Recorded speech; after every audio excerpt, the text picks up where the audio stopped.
Ploaie și frig, așa cum e mai frumos.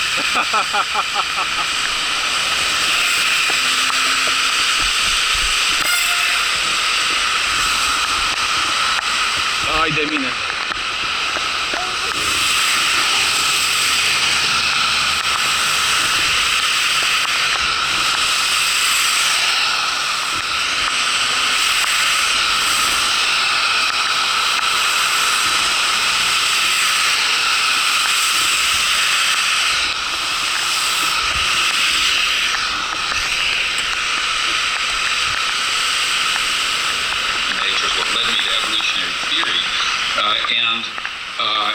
And then, of course, reading people like Trivers, Don Simons, George C. Williams, of course, W.D. Hamilton, some of the great evolutionary biologists of the last century led me to the view that I could actually test some evolutionary hypotheses in humans. And at the time that I started, there were almost no empirical tests.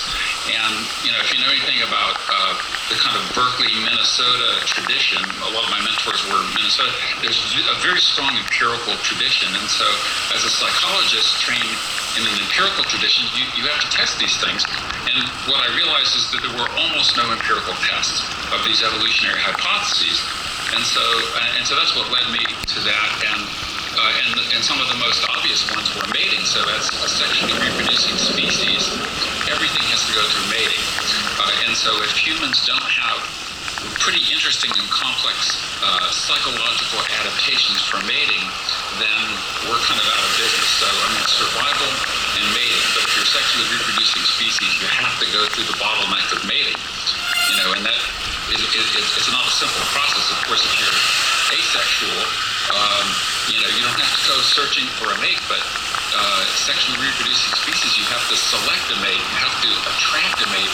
In our species, you have to be mutually selected by that mate. And then in our species, of course, we have long-term mating, which is extremely rare in the mammalian world, male and king. We have something like 5,000 species plus of mammals, and only something like 3 to 5% have anything resembling pair-bonded long-term mating. But humans do have it. It's part, and that's part of our nature. Now, as we get into mating strategies, one of the things that I argue is that long-term mating is not the only mating strategy within the human menu of mating strategies. And we have long-term pair bonded, but we also have short-term mating, casual sex hookups, as they're now called on college campuses. We have some infidelity rates, so that's kind of a mixed mating strategy, one long-term mate, some short-term sex partners on the side. And then we also do serial mating. And then if you look across cultures, we have in Western cultures a presumptively monogamous mating system, but some cultures have polygynous mating systems, one man, multiple wives, some restricted to 4, some don't have any restrictions. And then very, very rarely do you have a polyandrous mating system, less than 1%, where it's one woman, multiple men. So anyway. And do you have any sense of what conditions give rise to that rare exception, that polyandrous system, since it's so uncommon? How is it that it sustains itself, and why isn't that a challenge to the notion of a central monogamy, let's say? Yes, well, the conditions under which it occurs are typically where one man cannot support a whole family. So if there's a large field and one man can't support a wife and children, then it will be 2 men. So the polyandrous mating is almost entirely brothers. And that genetic relatedness helps to ease what normally would be a pretty intense jealous reaction to someone else sharing a sex partner, someone else having sex with your wife. And so why isn't it sufficient to say, like the sort of more modern blank slate theorists might, that patriarchy is a sufficient explanation for the difference in mating strategies across the sexes, and that the reason that polyandry is so uncommon is because women are dominated by men everywhere, and that's arbitrary and like expression of power. It has nothing to do with our central biological tendency. Okay, that's a really interesting question, and I have a couple of different thoughts on it. First of all, the first question is like, what does one mean by patriarchy? And if you get into it, and I've asked people who invoke those sort of explanations, well, what do you mean by patriarchy? And usually that causes them to stumble and mumble around. Well, and they just know, well, patriarchy as though it's self-explanatory. Well, it's not self-explanatory because if you break it down analytically, you can identify different components. So is it the case that men worldwide tend to have more resources, more economic resources than women on average? Well, the answer is yes.